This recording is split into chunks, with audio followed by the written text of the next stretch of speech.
प्रभु कह रहा है, प्रभु यसु मसीह कह रहे प्रकाश की पोथी च, जिहदे कन हन सो वो सुने। तो की हनेरी दे कोई कन नहीं सी, तूफान दे कोई कन नहीं सी, पर इस दे बावजूद भी उन्होंने परमेश्वर की आवाज़ नूं सुनिया और आवाज़ नूं सुनन तो बाद उस समय तूफान जिहड़ा सी बिल्कुल शांत हो गया, सब कुछ थम गया, बिल्कुल शांति, चुप हो गया सब कुछ।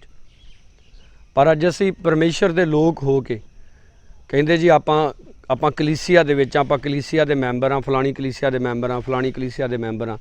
तो बाइबल दे विच लिखिया है, जिहदे कन हन सो सुने। भई आत्मा कलीसिया नूं की आखदा है।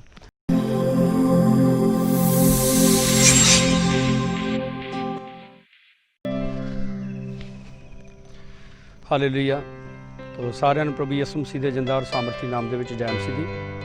तो परमेश्वर का धन्यवाद करते हैं। परमेश्वर ने एक बार फिर रूहान टीवी के द्वारा आप दे नाल परमेश्वर के पाक वचन के विचों गल करने का मौका दिता है। तो इस तो पहला कि असीं परमेश्वर के पाक वचन के चलीए, आओ असीं अपनी अखां नूं बंद करांगे, प्रार्थना करांगे।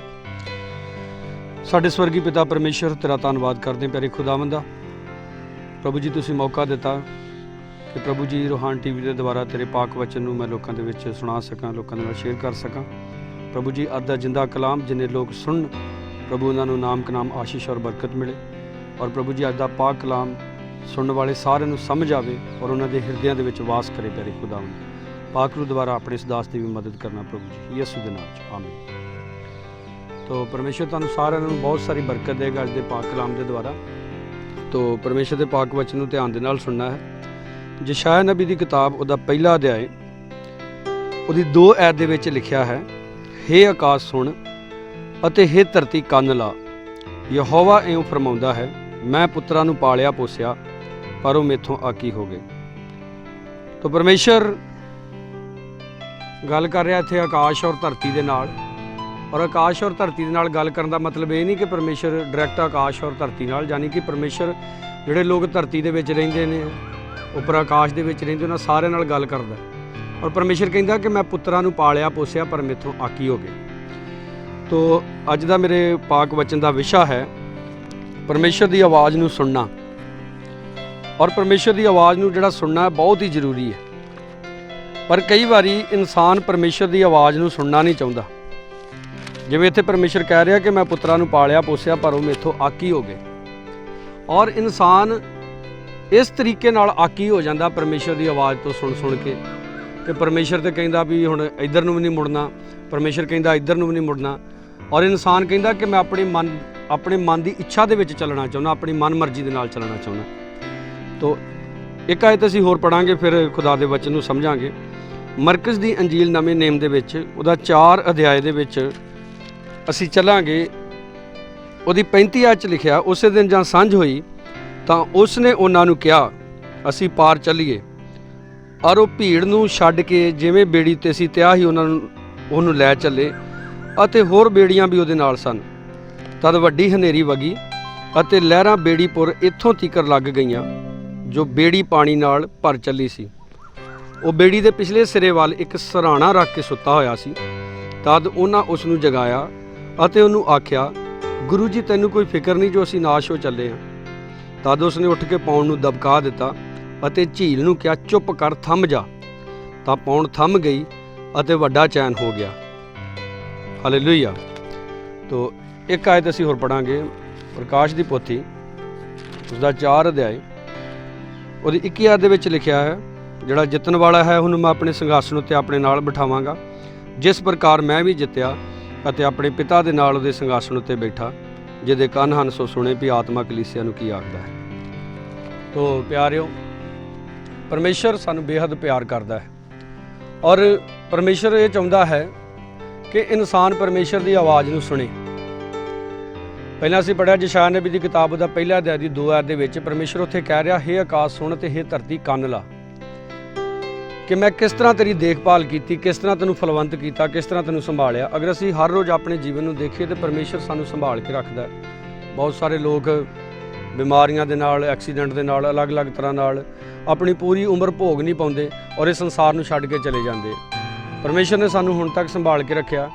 ਔਰ ਜੇ ਅਸੀਂ ਥੋੜ੍ਹਾ ਜਿਹਾ ਪਿਛਾਂਹ ਨੂੰ ਆਪਣੀ ਜ਼ਿੰਦਗੀ ਦੇ ਵਿੱਚ ਦੇਖੇ, ਕਈਆਂ ਲੋਕਾਂ ਦੀ ਜ਼ਿੰਦਗੀ ਦੇ ਵਿੱਚ ਪਰਮੇਸ਼ਰ ਨੇ ਬੜੇ ਹੀ ਮਹਾਨ, ਬੜੇ ਜ਼ਬਰਦਸਤ ਕੰਮ ਕੀਤੇ ਔਰ ਉਦੋਂ ਉਹਨਾਂ ਨੇ ਬੜੀ ਵਧੀਆ ਗਵਾਹੀ ਦਿੱਤੀ ਸੀ, ਹਾਂ ਪਰਮੇਸ਼ਰ ਨੇ ਸਾਡੀ ਜ਼ਿੰਦਗੀ 'ਚ ਕੰਮ ਕੀਤੇ। ਪਰ ਅੱਜ ਉਹਨਾਂ ਦਾ ਜੀਵਨ ਐਸਾ ਵਾ ਕਿ ਉਹ ਪਰਮੇਸ਼ਰ ਨੂੰ ਭੁੱਲ ਚੁੱਕੇ ਆ, ਉਹਦੇ ਕੰਮਾਂ ਨੂੰ ਭੁੱਲ ਚੁੱਕੇ ਆ। ਬਾਈਬਲ ਦੇ ਵਿੱਚ ਲਿਖਿਆ ਕਿ ਪਰਮੇਸ਼ਰ ਦੇ ਕੰਮਾਂ ਨੂੰ ਹਮੇਸ਼ਾ ਯਾਦ ਰੱਖੋ ਜਿਹੜੇ ਉਹਨੇ ਕੰਮ ਤੁਹਾਡੇ ਜੀਵਨ ਦੇ ਵਿੱਚ ਕੀਤੇ ਆ। ਤੋ ਇੱਥੇ ਪਰਮੇਸ਼ਰ ਕਹਿੰਦਾ ਕਿ ਮੈਂ ਪੁੱਤਰਾਂ ਨੂੰ ਪਾਲਿਆ ਪੋਸਿਆ ਪਰ ਉਹ ਮੇਥੋਂ ਆਕੀ ਹੋ ਗਏ। ਆਪਾਂ ਇਸ ਸ੍ਰਿਸ਼ਟੀ ਦੇ ਵੱਲ ਥੋੜੀ ਨਜ਼ਰ ਮਾਰੀਏ। ਸੂਰਜ, ਜਦੋਂ ਪਰਮੇਸ਼ਰ ਨੇ ਸ੍ਰਿਸ਼ਟੀ ਨੂੰ ਬਣਾਇਆ ਸੀ, ਪਰਮੇਸ਼ਰ ਨੇ ਉਦੋਂ ਸੂਰਜ ਨੂੰ ਬਣਾਇਆ ਔਰ ਸੂਰਜ ਆਪਣੀ ਡਿਊਟੀ ਅੱਜ ਤੱਕ ਨਿਭਾ ਰਿਹਾ। ਸਮੇਂ ਨਾਲ ਚੜ੍ਹਦਾ, ਸਮੇਂ ਨਾਲ ਡੁੱਬ ਜਾਂਦਾ ਔਰ ਇਹ ਸਾਰੀ ਸ੍ਰਿਸ਼ਟੀ ਜਿਹੜੀ ਪਰਮੇਸ਼ਰ ਦੇ ਕੰਟਰੋਲ ਦੇ ਵਿੱਚ ਆ।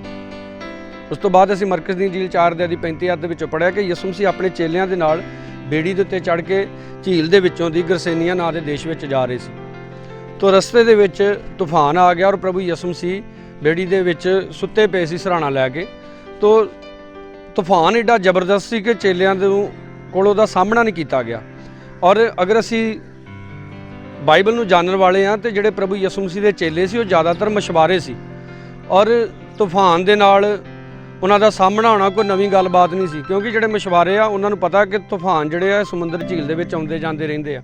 ਪਰ ਉਸ ਦਿਨ ਉਹ ਤੂਫਾਨ ਏਡਾ ਜ਼ਬਰਦਸਤ ਸੀ ਕਿ ਉਹ ਡਰ ਗਏ ਔਰ ਉਹਨਾਂ ਨੇ ਯਿਸੂ ਮਸੀਹ ਨੂੰ ਉਠਾ ਲਿਆ ਔਰ ਬੜੇ ਡਰੇ ਹੋਏ ਸਹਿਮੇ ਕਹਿੰਦੇ, ਪ੍ਰਭੂ ਜੀ ਉੱਠ ਜਾਗ, ਸਾਡਾ ਬਚਾਅ ਕਰ, ਅਸੀਂ ਤੇ ਨਾਸ਼ ਹੋ ਚੱਲੇ ਆ। ਪ੍ਰਭੂ ਯਿਸੂ ਮਸੀਹ ਨੇ ਉੱਠ ਕੇ ਪੌਣ ਨੂੰ, ਝੀਲ ਨੂੰ ਦਬਕਾ ਮਾਰਿਆ। ਉਹਨਾਂ ਨੂੰ ਕਿਹਾ, ਤੂਫਾਨ ਨੂੰ ਕਿਹਾ ਥੰਮ ਜਾ, ਝੀਲ ਨੂੰ ਕਿਹਾ ਸ਼ਾਂਤ ਹੋ ਜਾ ਔਰ ਉਸੇ ਵੇਲੇ ਤੂਫਾਨ ਥੰਮ ਗਿਆ, ਬਿਲਕੁਲ ਸ਼ਾਂਤ ਹੋ ਗਿਆ। ਇਸ ਤੋਂ ਬਾਅਦ ਅਸੀਂ ਪੜ੍ਹਿਆ ਪ੍ਰਕਾਸ਼ ਦੀ ਪੋਥੀ ਦੇ ਵਿੱਚ ਉਹਦਾ 4 ਅਧਿਆਏ ਉਹਦੀ 21 ਆਇਤ ਤੋਂ ਕਿ ਪ੍ਰਭੂ ਯਿਸੂ ਮਸੀਹ ਕਹਿੰਦਾ ਜਿਹੜਾ ਜਿੱਤੇਗਾ ਉਹ ਮੇਰੇ ਨਾਲ ਮੇਰੇ ਸਿੰਘਾਸਣ ਉੱਤੇ ਬੈਠੇਗਾ, ਜਿਸ ਤਰ੍ਹਾਂ ਮੈਂ ਵੀ ਜਿੱਤ ਕੇ ਆਪਣੇ ਪਿਤਾ ਪਰਮੇਸ਼ਰ ਦੇ ਸੱਜੇ ਹੱਥ ਬੈਠਾ ਹਾਂ। ਉਸ ਤੋਂ ਬਾਅਦ ਯਿਸੂ ਮਸੀਹ ਕਹਿੰਦੇ ਨੇ ਜਿਹਦੇ ਕੰਨ ਹਨ ਸੋ ਉਹ ਸੁਣੇ ਵੀ ਆਤਮਾ ਕਲੀਸਿਆ ਨੂੰ ਕੀ ਆਖਦਾ ਹੈ। ਤੋ ਅਗਰ ਅਸੀਂ ਧਿਆਨ ਦਈਏ, ਪਰਮੇਸ਼ਰ ਨੇ ਸਾਨੂੰ ਬਣਾਇਆ, ਸਾਡੇ 2 ਕੰਨ ਲਾਏ ਆ, ਠੀਕ ਆ, 2 ਅੱਖਾਂ ਲਾਈਆਂ ਵਾ, ਮੂੰਹ ਲਗਾਇਆ। ਪਰਮੇਸ਼ਰ ਨੇ ਹਵਾ ਬਣਾਈ, ਤੂਫਾਨ ਬਣਾਇਆ, ਇਹ ਸਾਰਾ ਕੁਝ ਪਰਮੇਸ਼ਰ ਨੇ ਬਣਾਇਆ। ਪਰ ਇਹਨਾਂ ਚੀਜ਼ਾਂ ਨੂੰ ਖੁਦਾ ਨੇ ਕੰਨ ਮੂੰਹ ਨਹੀਂ ਲਾਇਆ ਹੈਗਾ। ਇਹ ਇੱਕ ਇਹੋ ਜਿਹੀਆਂ ਚੀਜ਼ਾਂ ਨੇ ਜਿਹੜੀਆਂ ਮਤਲਬ ਅਸੀਂ ਇਹਨਾਂ ਨੂੰ ਦੇਖ ਨਹੀਂ ਸਕਦੇ, ਮਹਿਸੂਸ ਕਰ ਸਕਦੇ ਹਾਂ। ਪਰ ਦੇਖੋ ਪ੍ਰਭੂ ਯਿਸੂ ਮਸੀਹ ਨੇ ਉੱਠ ਕੇ ਜਦੋਂ ਹਵਾ ਨੂੰ, ਤੂਫਾਨ ਨੂੰ ਦਬਕਾ ਮਾਰਿਆ, ਉਹਨੂੰ ਚੁੱਪ ਹੋਣ ਲਈ ਕਿਹਾ, ਉਹਨੂੰ ਸ਼ਾਂਤ ਹੋਣ ਦੇ ਲਈ ਕਿਹਾ, ਤਾਂ ਉਹ ਸ਼ਾਂਤ ਹੋ ਗਏ। ਯਾਨੀ ਕਿ ਉਹਨਾਂ ਨੇ ਪਰਮੇਸ਼ਰ ਦੀ ਗੱਲ ਨੂੰ ਮੰਨਿਆ ਔਰ ਉਹ ਪਰਮੇਸ਼ਰ ਦੀ ਅਥਾਰਟੀ ਦੇ ਵਿੱਚ ਰਹਿੰਦੇ ਨੇ। ਪਰਮੇਸ਼ਰ ਉਹਨਾਂ ਨੂੰ ਜਦੋਂ ਰੁਕਣ ਦੇ ਲਈ ਕਹਿੰਦਾ ਤਾਂ ਰੁਕ ਜਾਂਦੇ ਨੇ। ਪ੍ਰਕਾਸ਼ ਦੀ ਪੋਥੀ ਦੇ ਵਿੱਚ ਇਹ ਵੀ ਲਿਖਿਆ ਕਿ ਇੱਕ ਮੈਂ ਸਵਰਗਦੂਤ ਨੂੰ ਦੇਖਿਆ ਜਿਹਨੇ ਹਵਾ ਨੂੰ ਪਾਉਣ ਨੂੰ ਫੜਿਆ ਹੋਇਆ ਸੀ ਔਰ ਇਸ ਕਰਕੇ ਫੜਿਆ ਹੋਇਆ ਸੀ ਕਿ ਉਹ ਧਰਤੀ ਉੱਤੇ ਵਗੇ ਨਾ। ਯਾਨੀ ਕਿ ਇਹ ਹਵਾ, ਇਹ ਪਾਉਣ ਸਭ ਕੁਝ ਪਰਮੇਸ਼ਰ ਦੇ ਕੰਟਰੋਲ ਦੇ ਵਿੱਚ ਹੈ। ਇਹ ਸਾਰੀ ਸ੍ਰਿਸ਼ਟੀ, ਇਹ ਸਾਰੀ ਕਾਇਨਾਤ ਪਰਮੇਸ਼ਰ ਦੇ ਕੰਟਰੋਲ ਦੇ ਵਿੱਚ ਹੈ। ਫਿਰ ਤੁਸੀਂ ਕਹੋਗੇ ਪਰਮੇਸ਼ਰ ਇਨਸਾਨ ਨੂੰ ਵੀ ਇਦਾਂ ਕੰਟਰੋਲ 'ਚ ਰੱਖੇ। ਨਹੀਂ, ਪਰਮੇਸ਼ਰ ਨੇ ਇਸ ਸ੍ਰਿਸ਼ਟੀ ਨੂੰ ਬਣਾਉਣ ਤੋਂ ਬਾਅਦ ਲਾਸਟ ਵਿੱਚ ਇਨਸਾਨ ਦੀ ਰਚਨਾ ਕੀਤੀ ਔਰ ਇਨਸਾਨ ਨੂੰ ਕਿਹਾ ਕਿ ਤੂੰ ਵਧਣਾ ਫੁੱਲਣਾ ਵਾ, ਇਸ ਧਰਤੀ ਨੂੰ ਭਰ ਦੇਣਾ ਵਾ, ਇਸ ਧਰਤੀ ਦੇ ਉੱਤੇ ਰਾਜ ਕਰਨਾ ਹੈ। ਉਹਦੇ ਨਾਲ ਪਰਮੇਸ਼ਰ ਨੇ ਇਨਸਾਨ ਨੂੰ ਇਹ ਹੁਕਮ ਦਿੱਤੇ ਸੀ ਕਿ ਤੂੰ ਉਹਦੀ ਆਗਿਆਕਾਰੀ ਦੇ ਵਿੱਚ ਰਹਿ ਕੇ ਚੱਲਣਾ। ਜਿਵੇਂ ਪਹਿਲੇ ਮਨੁੱਖ ਆਦਮ ਹਵਾ ਨੂੰ ਪਰਮੇਸ਼ਰ ਨੇ ਇਹ ਹੁਕਮ ਦਿੱਤਾ ਸੀ, ਬਾਗ ਦੇ ਵਿੱਚ ਜਿੰਨੇ ਰੁੱਖ ਨੇ ਫਲਾਂ ਵਾਲੇ ਉਹਨਾਂ ਸਾਰਿਆਂ ਤੋਂ ਤੁਸੀਂ ਖਾ ਸਕਦੇ ਜੇ, ਪਰ ਇੱਕ ਰੁੱਖ ਤੋਂ ਫਲ ਤੋਂ ਤੁਸੀਂ ਨਹੀਂ ਖਾਣਾ, ਜਿਸ ਦਿਨ ਖਾਓਗੇ ਤੁਸੀਂ ਮਰ ਜਾਓਗੇ। ਇਨਸਾਨ ਨੇ ਉਹ ਕੀਤਾ ਜੋ ਪਰਮੇਸ਼ਰ ਨੇ ਮਨਾ ਕੀਤਾ ਸੀ।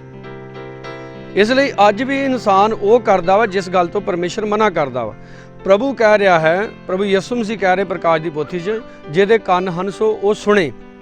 ਤਾਂ ਕੀ ਹਨੇਰੀ ਦੇ ਤਾਂ ਕੋਈ ਕੰਨ ਨਹੀਂ ਸੀ, ਤੂਫਾਨ ਦੇ ਕੋਈ ਕੰਨ ਨਹੀਂ ਸੀ, ਪਰ ਇਸ ਦੇ ਬਾਵਜੂਦ ਵੀ ਉਹਨਾਂ ਨੇ ਪਰਮੇਸ਼ਰ ਦੀ ਆਵਾਜ਼ ਨੂੰ ਸੁਣਿਆ ਔਰ ਆਵਾਜ਼ ਨੂੰ ਸੁਣਨ ਤੋਂ ਬਾਅਦ ਉਸੇ ਸਮੇਂ ਤੂਫਾਨ ਜਿਹੜਾ ਸੀ ਬਿਲਕੁਲ ਸ਼ਾਂਤ ਹੋ ਗਿਆ, ਸਭ ਕੁਝ ਥੰਮ ਗਿਆ, ਬਿਲਕੁਲ ਸ਼ਾਂਤੀ, ਚੁੱਪ ਹੋ ਗਿਆ ਸਭ ਕੁਝ। ਪਰ ਅੱਜ ਅਸੀਂ ਪਰਮੇਸ਼ਰ ਦੇ ਲੋਕ ਹੋ ਕੇ ਕਹਿੰਦੇ ਜੀ ਆਪਾਂ ਕਲੀਸਿਆ ਦੇ ਵਿੱਚ, ਆਪਾਂ ਕਲੀਸਿਆ ਦੇ ਮੈਂਬਰ ਹਾਂ, ਫਲਾਣੀ ਕਲੀਸਿਆ ਦੇ ਮੈਂਬਰ ਹਾਂ, ਫਲਾਣੀ ਕਲੀਸਿਆ ਦੇ ਮੈਂਬਰ ਹਾਂ। ਤਾਂ ਬਾਈਬਲ ਦੇ ਵਿੱਚ ਲਿਖਿਆ ਹੈ, ਜਿਹਦੇ ਕੰਨ ਹਨ ਸੋ ਸੁਣੇ, ਇਹ ਆਤਮਾ ਕਲੀਸਿਆ ਨੂੰ ਕੀ ਆਖਦਾ ਹੈ। ਯਾਕੂਬ ਦੇਖੋ ਲਿਖਦਾ ਕਿ ਹਰ ਇੱਕ ਇਨਸਾਨ ਜਿਹੜਾ ਵਾ ਉਹ ਬੋਲਣ ਦੇ ਵਿੱਚ ਧੀਮਾ ਹੋਵੇ ਪਰ ਸੁਣਨ ਦੇ ਵਿੱਚ ਉਹ ਕਾਲਾ ਹੋਵੇ। ਪਰਮੇਸ਼ਰ ਨੇ 2 ਕੰਨ ਲਾਏ ਆ ਕਿ ਮੂੰਹ ਇੱਕ ਲਾਇਆ ਕਿ ਇਨਸਾਨ ਸੁਣੇ ਜ਼ਿਆਦਾ ਔਰ ਬੋਲੇ ਘੱਟ। ਅੱਜ ਲੋਕ ਜਦੋਂ ਪਰਮੇਸ਼ਰ ਦੇ ਅੱਗੇ ਵੀ ਜਾਂਦੇ ਆ, ਬੋਲਦੇ ਜ਼ਿਆਦਾ ਵਾ ਔਰ ਪਰਮੇਸ਼ਰ ਦੀ ਸੁਣਦੇ ਘੱਟ ਵਾ। ਯਾਦ ਰੱਖਣਾ ਇੱਕ ਗੱਲ ਨੂੰ, ਸਭ ਤੋਂ ਜ਼ਰੂਰੀ ਆ ਪਰਮੇਸ਼ਰ ਨੂੰ ਸੁਣਨਾ। ਰੋਮੀਆਂ ਦੇ ਖੱਤ ਦੇ ਵਿੱਚ ਪੌਲੁਸ ਕਹਿੰਦਾ ਵਾ, ਸੁਣਨ ਦੇ ਨਾਲ ਈਮਾਨ ਬਣਦਾ ਹੈ ਔਰ ਸੁਣਨਾ ਪਰਮੇਸ਼ਰ ਦੇ ਵਚਨ ਦੇ ਵਿੱਚੋਂ ਚਾਹੀਦਾ ਹੈ। ਅੱਜ ਪਰਮੇਸ਼ਰ ਦਾ ਧੰਨਵਾਦ ਆ, ਸਾਡੇ ਕੋਲ ਪਵਿੱਤਰ ਬਾਈਬਲ ਆ। ਅਸੀਂ ਜਦੋਂ ਸਾਡਾ ਦਿਲ ਕਰੇ ਅਸੀਂ ਇਹਨੂੰ ਕੱਢ ਕੇ ਪੜ੍ਹ ਸਕਦੇ ਹਾਂ। ਅਸੀਂ ਜਦੋਂ ਪੁਰਾਣੇ ਨੇਮ ਦੇ ਵਿੱਚ ਪੜ੍ਹਦੇ ਹਾਂ ਤਾਂ ਰੱਬ ਦੇ ਸੇਵਕਾਂ ਨੂੰ ਕਈ ਦਿਨ, ਕਈ ਮਹੀਨੇ, ਕਈ ਸਾਲ ਇੰਤਜ਼ਾਰ ਕਰਨਾ ਪੈਂਦਾ ਸੀ ਕਿ ਪਰਮੇਸ਼ਰ ਆਵੇ ਔਰ ਉਹਨਾਂ ਦੇ ਨਾਲ ਆ ਕੇ ਗੱਲ ਕਰੇ। ਉਹ ਪਰਮੇਸ਼ਰ ਨੂੰ ਸੁਣਨ ਦੇ ਲਈ ਤਰਸਦੇ ਰਹਿੰਦੇ ਸੀ।